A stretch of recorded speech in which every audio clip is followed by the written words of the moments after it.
Welcome to a brand new podcast series called UMA Talks.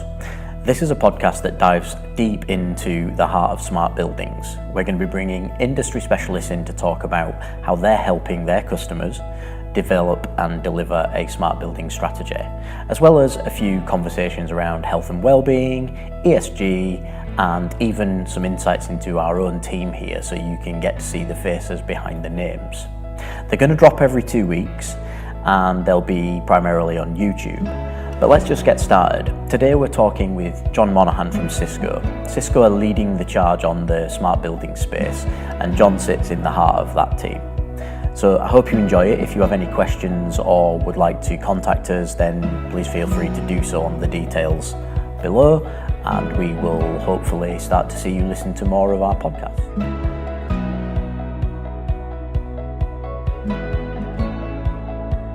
It's great to have you here. Thank you very much. Can you just give us a bit of background about yourself and what you do for Cisco to kick us off? Sure thing, and thanks for having me, Steve. So yes, John Monaghan. I'm, latest job title. I get it changes that much. It changes very frequently. So systems engineer or solutions engineer, SE for short. Okay. Within Cisco. I'm actually part of the networking team in Cisco. Okay. And our team actually covers the whole of EMEA. Yeah. Our team consists of a number of specialists in all aspects of networking. Right. But I've got a slightly unusual role. Okay. In that I don't focus on any one particular part of networking. I actually cover the interesting area of smart buildings. So I'm kind of our technical go-to person, subject matter expert for EMEA for smart buildings.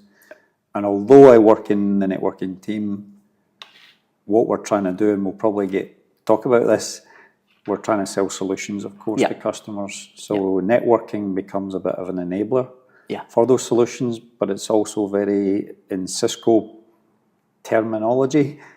Cross-architecture, so we pull in technology from other areas as well. So I do have a reasonable working knowledge of our other portfolio around collaboration and security and IoT and so on. Yeah, so awesome. That's me. Fantastic. And we've known each other a while, so we don't need to kind of be doing the whole, nice to meet you type thing. But for those new to the term, you touched on something there as a smart building. I think that has a massive meaning for different people. So what's your perspective on what a smart building means? So there's no universal definition of a smart building, and it means different things to different people. And when I talk about smart buildings, one of my favorite, definitions of a smart building is a building that's able to dynamically adjust to how it's being used. So it's aware of what the purpose of the building is, and it's aware of what the occupants are doing, and it's aware of the different types of occupants inside the building. It's just there, isn't it? It's the building is the fabric, and the people in it are the beating heart, and then adjusting to that is important. 100%, and the technology should be an enabler. Yeah. Absolutely, of course. Not a constraint. Not a constraint. It shouldn't get in the way. But that term dynamic, I think, is quite important, because in the past, if we step back, a decade or more, buildings tended to be a little bit static in terms of the systems and technologies that were being used. Completely agree, and I think that kind of leads in from your position in Cisco. We're talking about evolution here and where smart buildings have started, or where buildings were to where they're going. How have you seen that evolve over the last 5 years? My perspective might be different to yours, but it's come a long way. So it is to use the term dynamic again, it is a dynamic kind of market area. The big change that I've seen, Steve, in the last, say, 5 years, especially post-pandemic, is a shift more towards modernizing existing property. As opposed to, if you go back maybe a decade or more, there was a huge focus on what the industry calls deep refit or deep refurbishments, which is kind of stripping back buildings to almost like a shell and a core. And that still happens, don't get me wrong. Yeah. We see quite a lot of that ourselves, you know, it's a thing. For sure. But the current kind of economic and commercial uncertainties out there and pressures out there are actually forcing a lot of customers to do more with less, if you know what I mean. So how can they improve their buildings' efficiency without the need to kind of strip everything back, right? And of course, there are fewer major capital build projects happening. There are some exceptions to that in the bigger cities, like of course Manchester and London. The secondary motivating factor is sustainability. And customers needing to make some inroad into their sustainability and net zero targets. It's catching up on us quite quickly, isn't it? And I think that's one of the things, what's really shifted the paradigm. I hate using terminology like that, but like 3 years ago, we were struggling with conversations around smart spaces and how people are going to use them. It was like, oh, we don't need to worry about that just yet. Is it that's really caused it, or are there other factors involved? I think, you know, from my perspective, there are probably a few other things. We talk about that horrible time of year with the pandemic, but we do see lots of different reasons, people, places, you know, electricity charge bills coming down, cost of living. It extrapolates back into business as well. It's just what's when that trigger, do you think? Well, I mean, if you look at these so-called ESG, enterprise social governance charters, often they're published, you know, normally on a company's website, public and private sector, and they're often very ambitious. You know, it's like, I don't know if you've seen them memes where there's guys going, this building will be ready tomorrow, and it's just a pile of rubble. I think we're in that same kind of scenario. We've got 2030, is it, that we have to have something? I mean, we've got our own targets in Cisco, 2035 for kind of net zero across the supply chain. And that is very ambitious. And when you start digging into the details, when we're in kind of workshops and meetings with customers, and, you know, kind of pressing them on how exactly are you going to get there, you know, there are loads and loads of challenges, massive, especially with the supply chain. And the answer, of course, is not simply getting rid of paper and planting more trees, right? No, it's not. No, that's not really shifting the needle, as they say. No. So they have to look at much more beneficial and strategic measures that help them, you know, improve the sustainability of their property and how people and their supply chain work and operate. So I completely agree. So like we've had a lot of people that listen to this, or they are our industry peers and will understand this next sort of segment of what we're going to talk about. But Cisco are known for networks, the best. Like they are, and you even said at the start, your remit is to be part of the network team there. You know, people just think of Cisco as they're a network company, right? Right. So what is it, and how does Cisco fit from being this giant network and some collab, because people will obviously know about the whole WebEx story, to smart buildings? Where's that come from, and how are you educating people on that? So that's a great question, great topic.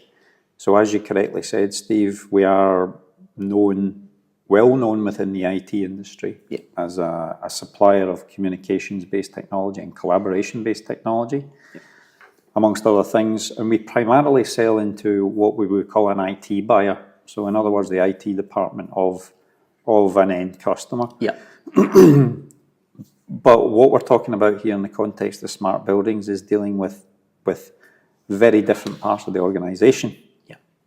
So we're talking about dealing with the property team who come in their own different guises. So facility management team, real estate management team, you know, estate management team, and their own individual supply chains.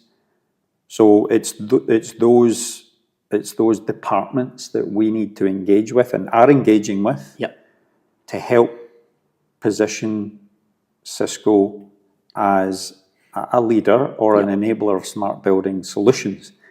And very, very often, I and my colleagues will be in meetings, including with people like yourself, where we're in front of these property teams and they've never even heard of Cisco. No, they don't, and that's the... And why should they, right? Well, exactly, why should they? Because their job is not about the technology that sits in. So would you say that they're all merging together? Now, I've noticed from our business here that we have probably seen around 3 or 4 new job titles occur, and bringing those people together is the right kind of thing. So is it fair then to say that, you know, we talked about stripping the building back and being there. The first thing that really goes in then is the network, right? Yep. And that's where you guys come in. So are we building, how are technologies like Wi-Fi changing the landscape for bringing these different people in? Yeah. So one of my primary roles when I get the opportunity to be in front of those teams, those property teams, is to explain who we are, but then explain the types of problems that we can help solve, which again, most of the time they won't be aware of, and it's through no fault of their own, right? So it's just awareness, raising awareness, and explaining the fact that we will be sitting in a meeting room, and there will be a network that's facilitating the connectivity within and out with that meeting room, and that connectivity will be predicated on what we call a wired backbone, which is physical structured cabling that enables high-speed data communications, typically out to the internet, but also to other buildings, and also predominantly wireless, which you touched upon. The big message that we're pushing here is that network that's already in the building is almost certainly going to be capable of assisting the property teams in solving some of their problems. And unfortunately, what happens in the majority of cases when we, Cisco, are not involved and when UMA's not involved, the property team, again through no fault of their own, they will go out to market and look for a solution to solve some of their problems, and we'll probably talk about what those problems are. And vendors X, Y, and Z will come in and sell them a solution. And what unfortunately happens is those vendors will put in a proprietary network. And it's something that fits what maybe 80-70% of the requirements, but there's bits missing. It's not future-proof. It's not got redundancy. And then where's the next bit? Security. Security is a huge issue, which again we have to explain and articulate to the property teams that, by the way, when you do this, not only is it inefficient, because you're adding more physical infrastructure into the building, you're also opening up what we, to use the Cisco terminology, you're opening up additional attack surfaces, which is opportunities for malicious, outsiders to infiltrate into these networks and potentially cause, in some cases, catastrophic damage.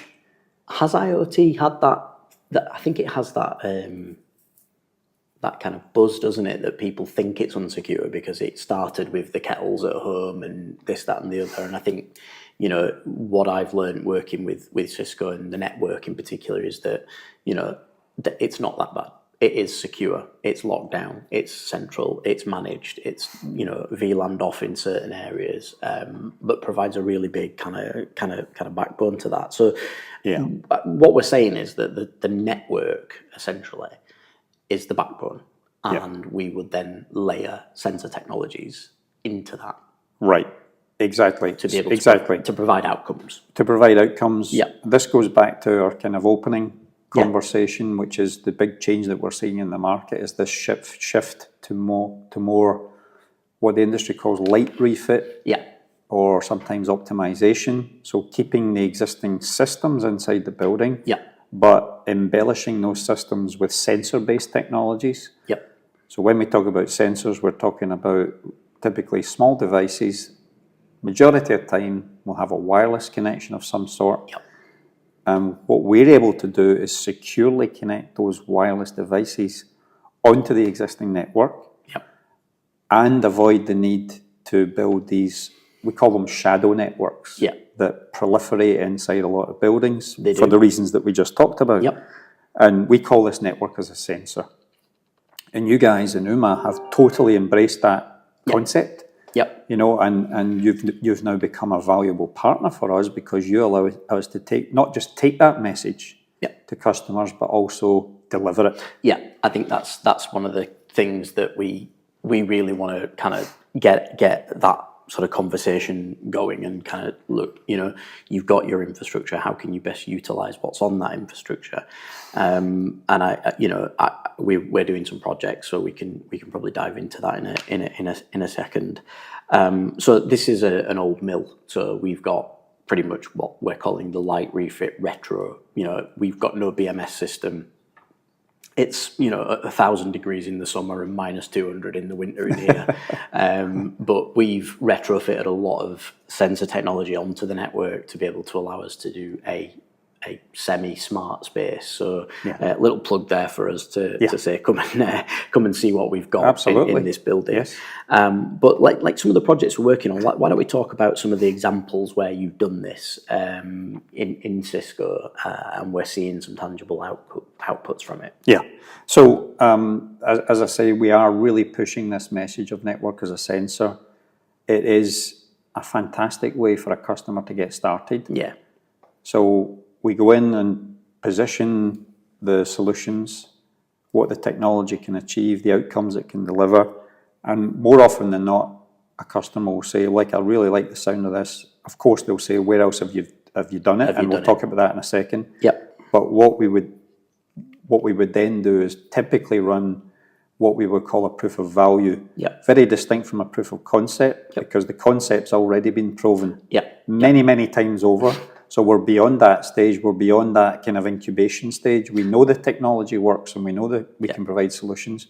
So it's more about proving the value to a customer in situ, so to speak, in one of their own buildings. I'm stealing that, by the way, because that terminology is right. We get asked for proof of concepts all the time, but actually the concept is real and working and there, and it's proven. So it's actually, are we adding value now? So we talk about proof of values, which again we can deliver with yourself. Yeah. And that's your classic T-shirt sizes, you know, small, medium, large. Yep. So it could be something as simple as refitting a room and putting in our collaboration technology, which has got sensors built into it in terms of advanced high-definition video cameras and microphones, also temperature and humidity and some air quality sensors. Yep. So we can characterize a meeting room space, pass that data securely over the network and push it up into the UMA platform. Yep. And we can do that very quickly. I mean, we're talking end-to-end, Steve, right? We can get it up and running probably up and running in a day, right? Yeah, we've done it quicker than that. Like we've had conversations with customers, and like within hours they've connected to their WebEx devices, they're in the room, and we're monitoring all those things you said, all the occupancy and hybrid work policies. And I think that's one of the things that makes it really interesting, is how quick we can deploy it. And I've always said people think there's a barrier to entry on a smart building project, but just starting small, you know, just do one thing and it's better than the other. Therefore, you're becoming smarter as you do one thing, do it well, right? And then you can extrapolate the results and say to the customer, well, what if we did this at scale across the rest of your buildings or your campus? So that's a key message to the listeners, is it doesn't have to be complex. It can start small and it can grow, and we can prove the value very, very quickly, which leads to a return on investment.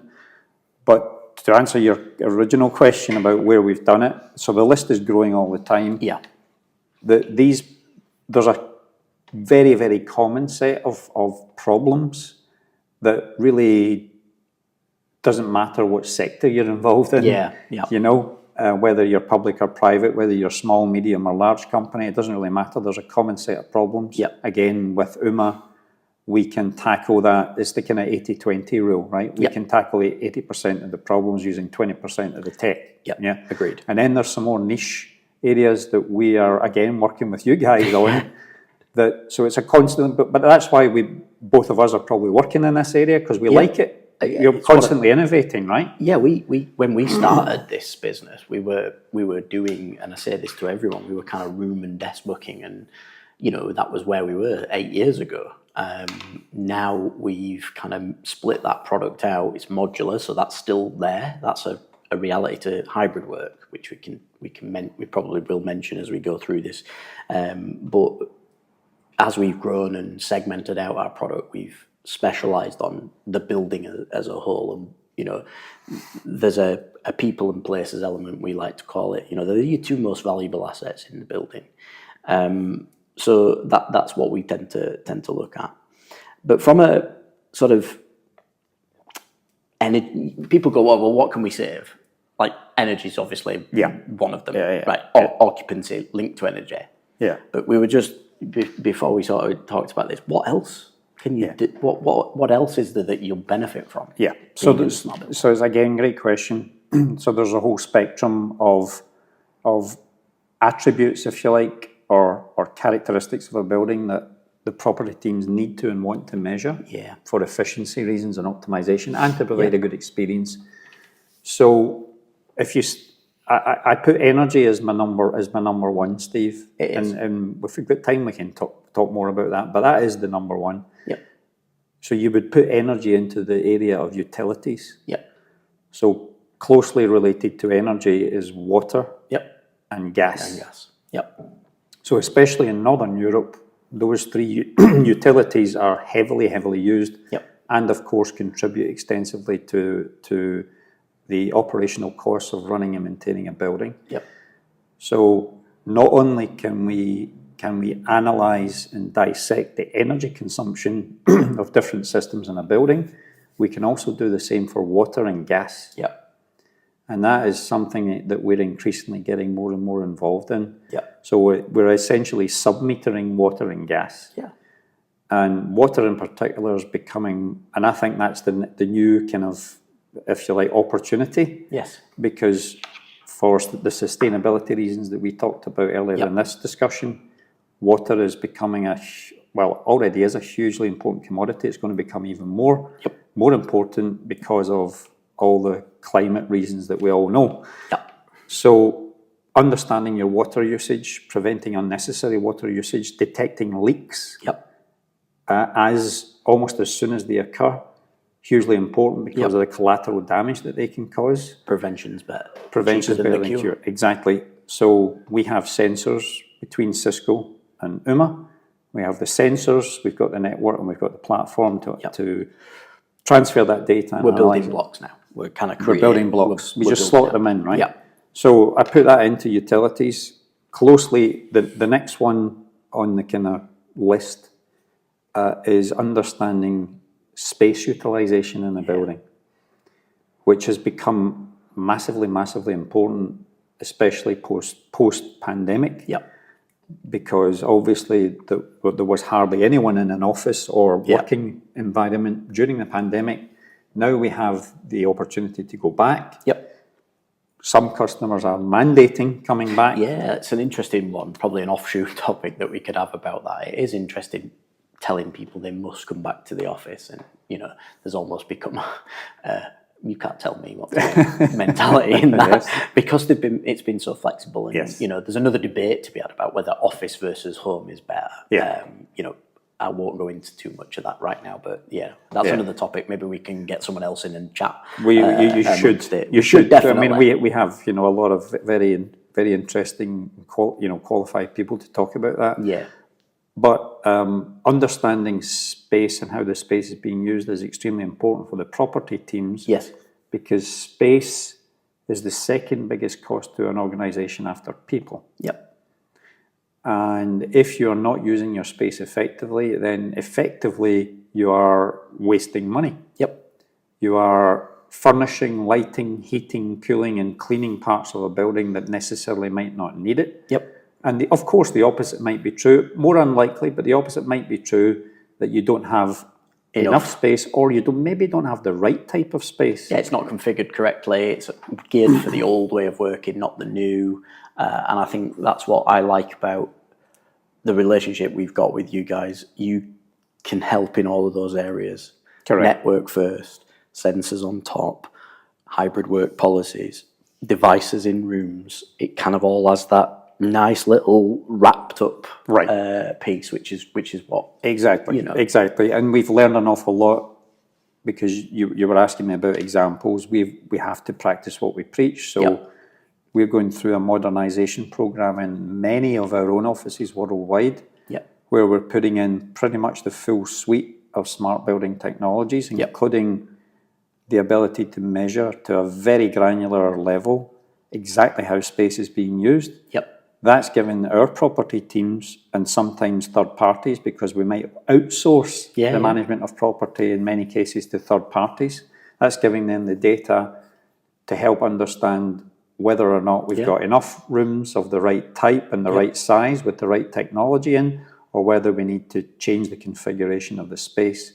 It's staffing, upskilling as well. So it's like if you've got a facilities team that you employ to come in and run your building, knowing how many people do they need in, the ratios of, one facilities person to 10 employees, how does that work? I think that's really important, because there's a saving there, not a bad thing. It's a good thing. Yes. In efficiencies. In efficiencies, and of course this is giving the property teams the data, because you can't make any changes without data, and without data into information, of course. And believe it or not, we still see examples of the property teams either themselves or subcontracting this service out to a third party, and this third party will come in and literally they'll pick a day of the week and they'll come in with clipboards. We've seen it as well.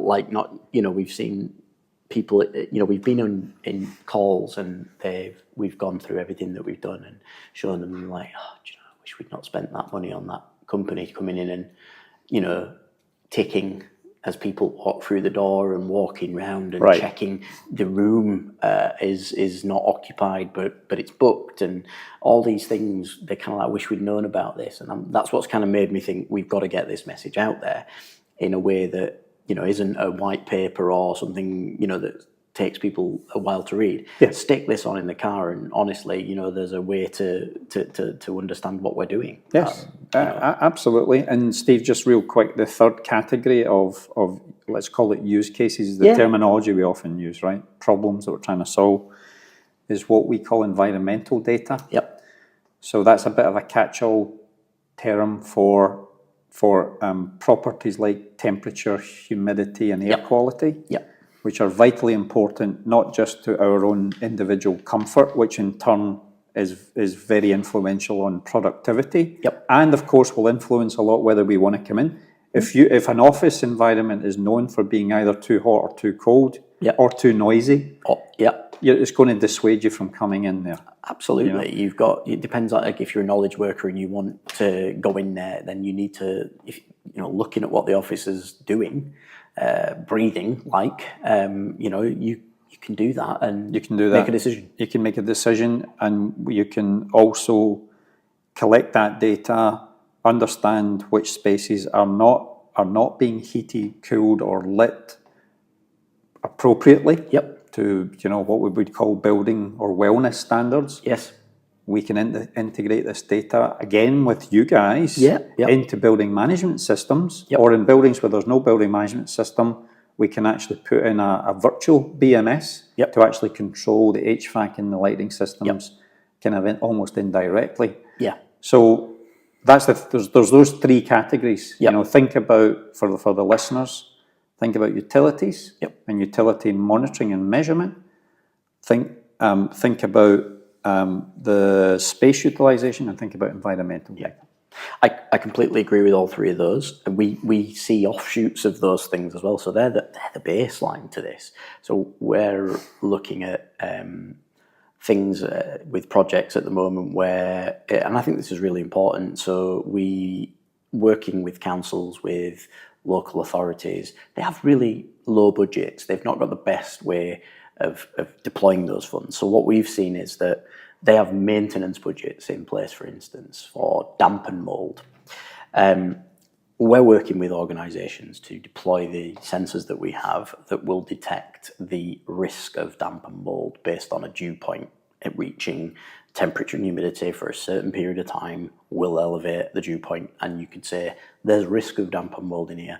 Prevention is better than the secure. Yep. So we're seeing all these different benefits shoot off from what we've just talked about, which are the three cores utilities, which I completely agree with, but for different use cases. So there's something for the listeners here that it isn't just about an office building. No. It is about property as a whole. It is about the people in those property and their well-being, and I think that's, an important message to kind of get across to people when you're looking at a smart building, piece of technology.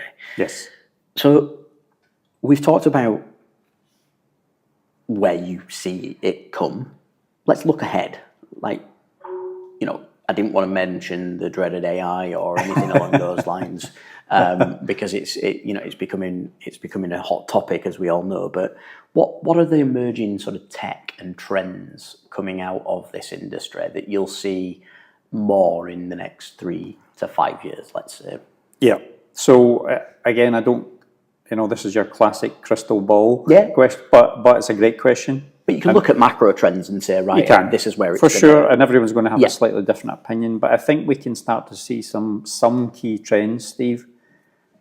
The two that we encounter or starting to encounter, the first one is the amount of innovation that's happening with sensors. Yeah.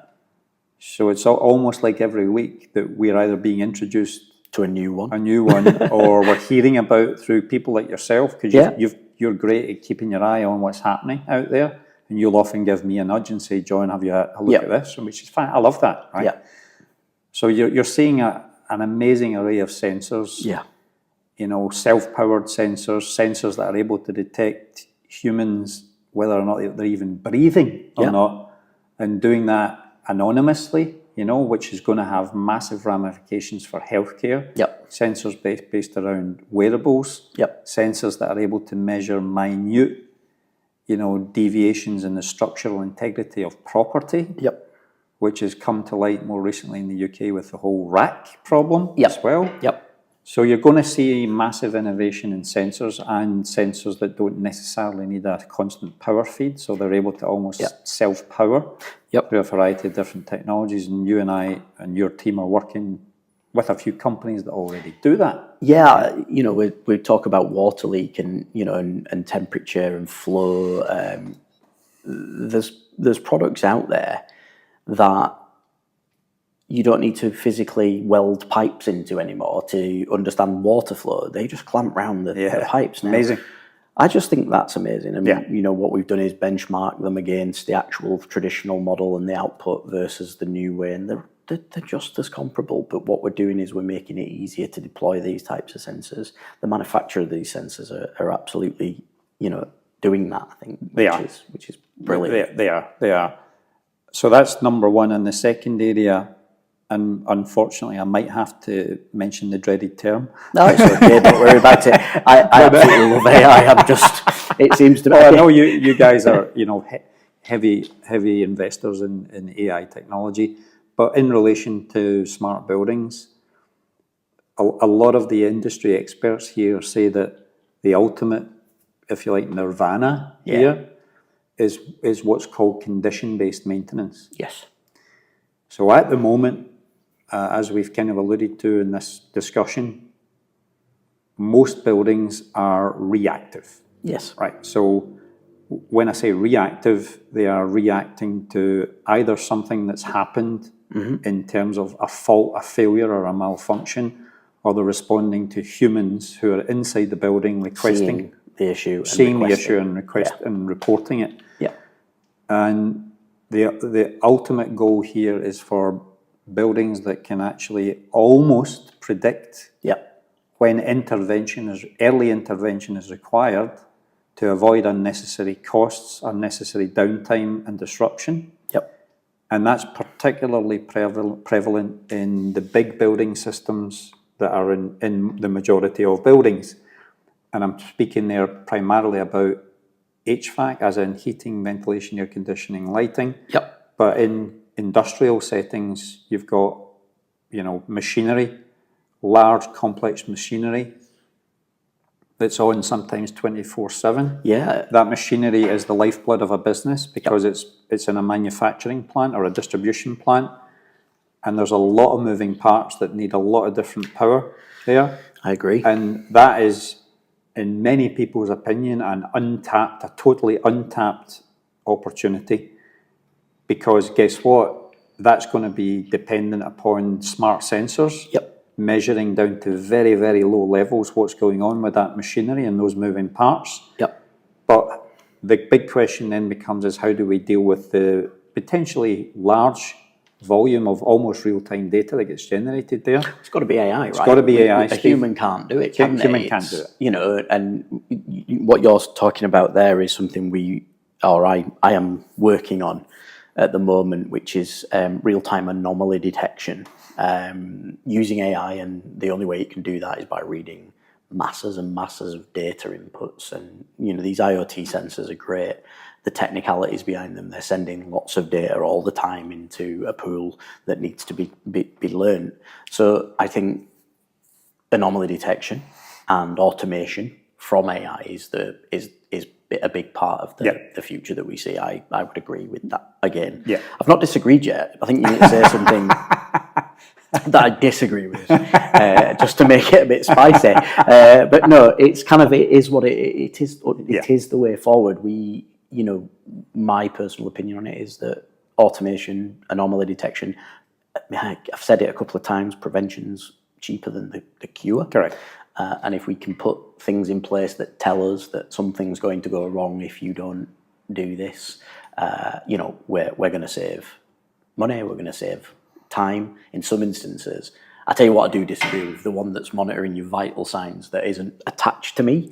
So I've got the smartwatch on that tells me my blood oxygen and things like that. But if I'm walking in a room and someone says your vitals have been monitored without you even touching, then I'm going to be like, you tell me where, because I'm not sure that I trust that at this stage. Yeah, But, I know exactly what you mean. Where I think on that particular example, there is a little bit more niche at the moment, but the areas in which that is starting to be deployed and is more appropriate for is you know, assisted living. You know, areas like that, you know, get it, because without going off at a massive tangent, we have a huge problem with the NHS in the UK. We do. We need to get people out of hospitals into other forms of care, whether it's back at home or assisted living. And then there are people, unfortunately, with, you know, conditions where they need supervision. It's back at home for me. I think, you know, having the ability to bring care back into the community, but then the community into your own home. I do believe that, you know, you heal better in your own environment than you do in hospital. No question. There's lots of initiatives underway at the moment that we're working on together that are looking at pattern analysis of, you know, where people are in their home. You know, and if something doesn't happen, it's triggering a silent alarm. And we've had conversations around councils and local authorities buying properties, renovating them for vulnerable people, but then almost building sensors into the fabric of the building that are not big, loud alarms and pulley systems in toilets and things like that. They're discreet. They're almost injected into the building, and they feel like they're at home. Part of the fabric. And that's exactly, you know, what I think that will do. That's the segment for that. Definitely. Yeah, definitely. We see, you know, I've spoke with some consultants about having air quality monitoring in people's houses for those with respiratory illnesses and things like that. If you've got a serious chronic COPD or illness, you go home and your building, your flat, your apartment, your house, your bungalow has really poor air quality, that's not going to help heal or support someone with chronic respiratory illness. Well, you mentioned about the dampness and mold as well, you know, which would make the problem even worse. It'll make it worse. And that's a great example of preventive, you know, intervention. Because the cost to the NHS, Of so the repairing costs spiral, don't they? They go to the NHS for curing and ongoing treatment. They go to the local authority to fix the problem that's there, and everybody is, you know, everybody's worse off, whether it be health-wise, whether it be financially, or whether it be backlog to patient. It's got a knock-on effect. Totally. You know, in those areas. So, and again, I think though I agree with you on these things. Yeah. So I think that's that's absolutely fantastic to kind of do. So if you were advising a company on the big, or somebody on their journey to smart buildings, what is the one thing you would give them advice wise, and how can we enable our partners so that we both work with partners? We're not like someone that goes into a building and does it all ourselves. How would we, or do we think getting that message to them should look like? And what advice would you give? Yeah. Well, the number one, Steve, is, and we've been kind of hinting at it throughout this discussion, keep it simple. Yep. And the good news is we will make it simple. Yeah. Honestly, guys, it's simple. It really is simple. It does not have to be complex, Nope. because whenever the topic comes up about smart buildings, there's usually a bit of a sharp intake of breath. People going, well, here we go. This is a multi-year project that's going to drain resources. Yeah. So that may have been true a decade ago, but it's not true at the moment. Nope. And it's based on exactly what we've been talking about here. Proof of value is the term that we use. Yep. If you don't believe us, let us show you. Yep. But we can take you to places where we've done it, we've proved it, the results are published, independently verifiable. Yep. One great example there, which I neglected to mention, Steve. So Cisco and UMA are working heavily within the healthcare sector in the UK.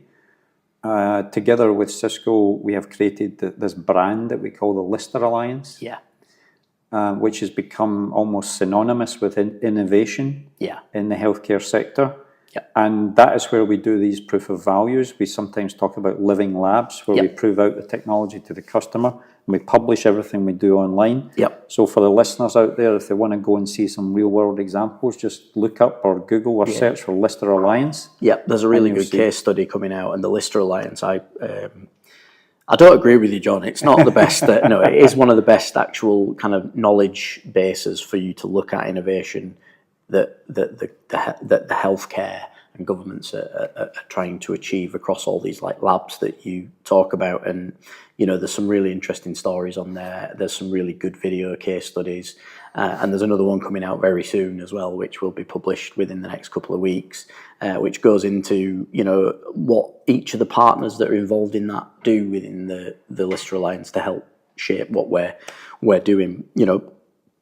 I was doing a call this morning with the Nottingham Rehabilitation Centre, the big new kind of rehabilitation for adults and children with brain injuries and rehabilitation. And that is one of the biggest case studies that we've seen come from this, where it's a proven solution that's deploying and helping in real time from the network all the way up. And that's a new build that's had all this built into it as it's going. And again, the case study's on the Lister Alliance's website. And what I'll do is actually I'll include links to that in the podcast. So good idea. People have got it. So that's in there. So it's the theme is start small. Don't be frightened of going on that journey. If you're a partner, let us guide you into how to get into that space and talk to your customers, because that's one thing I think we have got quite good at, is explaining how that can work as a joint offering.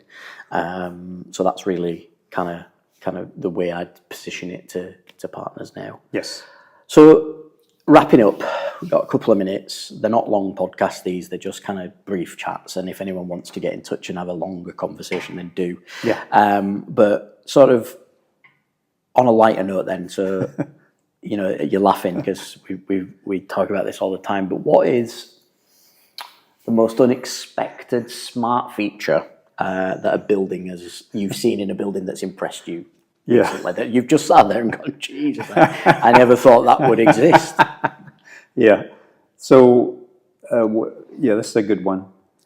We've talked about sensors a lot in this chat, right? And actually, it was recent, at the start of the summer before the holidays kind of kicked in. This was actually a European retailer. I wouldn't name names. Who came into one of Cisco's offices for a workshop. So we went through the usual solutions that what we can do basically, right? The usual pitch. Yep. And the subject of sensors kind of struck a nerve. So they were saying, yeah, we put sensors all over the place for measuring, everything you can think of, especially the chillers and all that. Yeah. But the lady who was in charge of I'll call it their kind of digital strategy, said, I had a request the other day from our property team for digital IoT-enabled mousetraps. Okay. And what do they do? I mean, how would you even... how would you even create a digital IoT-enabled mousetrap? Well, I was initial kind of silence in the room because this is a big retailer, and if they've got a problem with vermin, then that's not great for us to hear about, right? No. But then again, I was thinking, well, actually, at least they're being honest that there is a problem and they need to do something about it. Yeah. So when you actually stand back and think about it, it makes a lot of sense. It does. Because there are mousetraps are a thing, as we all know. Yep. The mechanisms for capturing them are fairly primitive. Yeah, they're inhumane, and and all that kind of stuff. And then the obvious thing to do is to digitize it and connect them and send an alert to tell them that there's something in the box rather than waiting. Yeah, and then you've got all the analytics that surround it. So how did it get in there? And then where are they coming from, and all the rest of it, right? So that's no doubt there will be an invention out there, Steve. But I'm going to look into it. So I'm going to take a note. I'm going to look into it, and if anyone wants to partner up on building that trap, give me a shout. That's a project for someone, isn't it? Absolutely. And I think, when you think about it, when your first initial one was, well, how would that work? But obviously, it's censored something is in it. It's censored time of day. You've got all these different things, because then using machine learning, pattern analysis, you can sort of say, we're catching them at this time on a period of such and such, so that you can look into the problem at that time, cross-reference it. So I totally get it, and it's interesting. It very is. It is really interesting. So the final thing then, before we knock off, if you had a superpower and you had the ability to turn any building into a smart building tomorrow, which one would it be, and why? Well, because this is close to our hearts, and because we're working very, very closely within the NHS in the UK, I think hospitals, they need everybody's help in the industry, they right? do. But they are a big problem for us in the UK. Yeah. And there's the latest estimate, £13 billion maintenance backlog. Yep, and that's not patient backlog, that's maintenance on the buildings that they're in, which shocked me when I heard that last week, actually. Follow that quite a lot, but yeah. Yeah, so hospitals need our help, because that money that's been used they're not even being able to catch up. No. That's money that could be used to provide better healthcare for citizens, of course, and free up the beds and all the rest of it. So I know it's maybe a bit of an obvious answer, Steve, but for me, it's if I was to wave the magic wand, I would love to we don't have all the answers between us. Nobody does have all the answers, but we have a part of it. And it's not a small part either, and I think that's what we try when we try and engage and talk to people. It's a decent sized part that can start to. I've met with quite a lot as of you now of different trusts, and you mentioned something earlier on in the conversation about a common set of issues. We've got them listed as about 8 issues that are common across any vertical.